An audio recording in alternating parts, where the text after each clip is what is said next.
생활 속 법률 히어로 이승우 변호사의 사건 파일.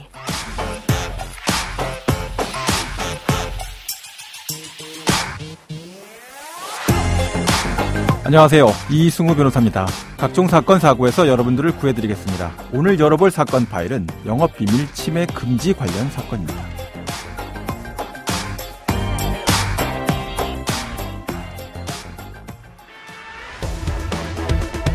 납품 단가를 낮추기 위해 협력업체가 개발한 기술을 다른 업체에 넘겨준 효성그룹 계열사 직원이 경찰에 붙잡혔습니다. 사건 파일 오늘은 영업비밀 침해에 관한 사건 얘기를 좀 해보려고 합니다. 그 중에서도 영업비밀 침해와 관련된 금지 가처분, 경업금지 가처분에 대해서 김나기 변호사와 함께 알아보도록 하겠습니다. 안녕하세요, 변호사님. 네, 안녕하세요. 김나기 변호사입니다. 네. 자, 변호사님은 영업비밀 침해 사건을 이제 주로 많이 처리하고 있으시잖아요. 예. 자, 오늘은 어떤 사건을 좀 소개해 주실 건가요? 예, 이 영업비밀 침해 관련 사건은 형사적인 이슈도 많지만은 네네. 이 민사적인 이슈도 상당히 많습니다. 그래서 오늘 제가 소개해 드릴 사건은 민사 사건이었고요. 네. 이 사건은 이 채무자가 직원 10명 정도를 보유하고 있는 회사에서 약 20년 동안 근무를 하면서 회사의 회계, 구매 업무, 무역 등 업무 전반을 담당했었습니다. 전체 업무를 다 담당하셨군요. 예, 맞습니다. 네네. 따라서 회사 보유 정보에 대해서 접근할 수 있는 권한이 당연히 있었고 네. 특히 이 채무자가 남다른 영업력을 보유하고 있었기 때문에 회사의 협력업체 및 거래처와의 비즈니스에 단초를 제공했다라고 볼 수 있습니다. 네네. 그러니까 결국 회사의 매출 상당 부분에 대한 채무자의 기여도는 절대적이었다라고 볼 수 있었던 상황인데요. 거의 뭐 동업자적 지위에 있었다 이렇게 볼 수도 있겠군요. 예, 그렇게도 볼 수 있습니다. 네네. 이제 그러던 중에 채무자가 회사를 퇴사를 하게 되었고 예. 퇴사와 동시에 회사의 매출 상당 부분을 차지했었던 해외 비즈니스가 중단이 됐습니다. 담당자가 없는 상태가 됐다. 예. 그리고 회사의 매출도 급감하였습니다. 네네. 예. 그 회사는 이러한 매출 감소의 원인에 대해서 채무자가 회사의 거래처 정보나 영업 정보, 부품 정보를 갖고 나가서 동일한 회사를 창업했기 때문이라고 의심을 하였습니다. 네네. 이 채권자 회사는 거래처 영업 정보, 부품 정보가 회사의 영업 비밀이라는 전제 하에 채무자가 중요 거래처들을 상대로 영업 활동을 하는 등 영업 비밀 침해 행위를 하고 있다며 영업 비밀 침해 금지 가처분 신청을 예. 그리고 동종업에 종사하지 않을 경업금지 의무를 위반하였음을 이유로 경업금지 가처분 신청을 동시에 하였습니다. 예, 이제 회사 측 입장에서는 뭐 거의 대부분의 업무를 네. 담당하고 있었던 담당자가 그렇죠. 영업선을 다 끌고 예. 거래선을 다 끌고 나가서 창업을 했다 예. 이렇게 보고 채무자 사퇴 후에 영업비밀 침해, 예. 경업금지를 이제 이유로 예. 가처분을 신청했다 이런 예. 얘기인데 예. 재판부에서는 어떻게 판단했습니까? 예. 결과적으로 이 사건은 채권자의 신청을 법원은 모두 받아들이지는 않았습니다. 가처분 신청 전부 기각인가요? 예, 맞습니다. 네네. 그 영업비밀 금지 가처분 신청의 경우에는 그 채무자가 퇴사한 이후에 협력업체의 부품 견적을 문의한 사실은 있었기 때문에 예. 회사의 정보를 이용하고 있다고 볼 여지는 있겠지만은 네. 회사가 주장하는 거래 방법, 거래처 영업 정보, 부품 리스트 등은 보편적으로 얻을 수 있는 범주를 넘어선 채권자의 고유한 지식 내지 정보라고 볼 수 없다라고 판단을 하였습니다. 예. 즉 이러한 부분들은 채무자가 회사를 근무하면서 습득한 일반적인 지식과 경험에 해당한다라고 본 것입니다. 특별한 어떤 영업비밀에 해당될 수 없다 예. 이렇게 본 부분이네요. 예. 네네.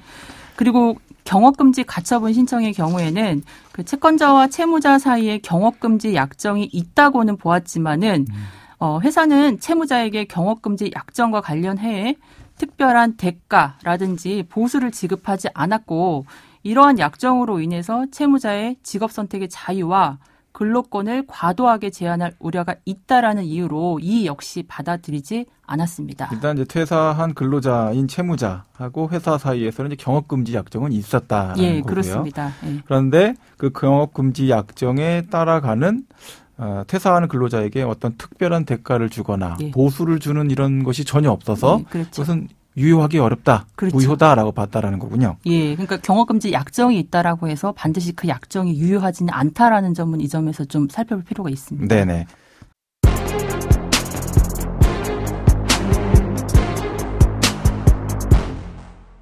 자, 그러면 영업비밀을 이제 침해당했다라고 했을 때 어떤 조치가 가능한지 이제 오늘 사건과 관련된 법률 규정을 좀 쉽게 설명을 좀 해주시죠.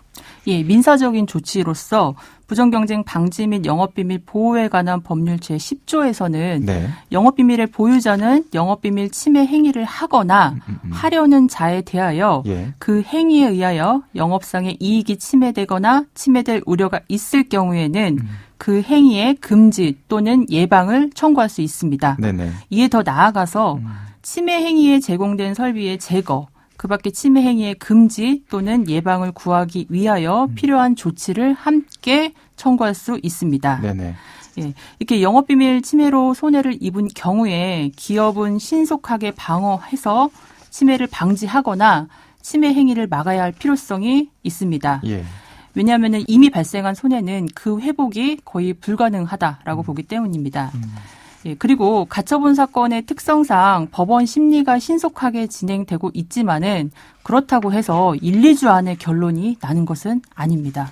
네. 적어도 뭐 한 달에서 2달 정도, 이 정도는 시간이 소요됩니다. 네. 자, 그러면 오늘 사건에 담긴 법적 포인트를 한 줄로 정리하고 실제 법적 대응과 자문 이어가 보도록 하겠습니다.